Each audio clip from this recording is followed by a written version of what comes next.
Вработените во македонското јавно здравство од следниот месец ќе добиваат повисоки плати. Покачувањето ќе биде за 5%, а денеска министерот за здравство и председателот на Синдикатот за здравство, фармација и социјала ја потпишаа спогодбата за утврдување на најниска плата за најнизок степен на сложеност и за начинот на пресметување и исплата на платите во здравствената дејност. Тука би сакал да укажам дека пакетот потребни дополнителни буџетски средства за зголемување на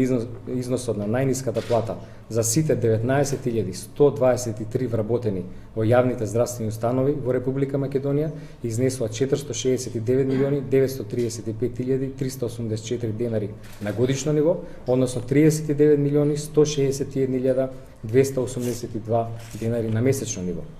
Како министер за здравство и како доктор пред се, убеден сум дека со оваа фаза од зголемувањето на надоместокот за прековремена работа, дежурството и ноќен труд, како и зголемување на платите, ќе се даде значителен стимул за подобрување на положбата и достоинството на сите работници во македонскиот здравствен систем. Во зависност од тоа дали станува збор за средномедицински кадар или за лекари специјалисти во општите болници или во универзитетските клиники,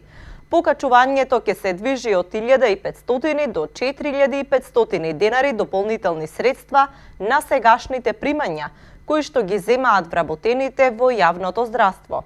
Министерот Венко Филипче исто така потенцираше дека зголемувањето на платите ќе почне да се применува со исплатата на септемвриската плата и додаде дека со оваа спогодба која денеска беше потпишана, ќе се овозможи зголемување на основицата за пресметување на плата за вработените во јавното здравство од 12.654 денари на 13.286 денари.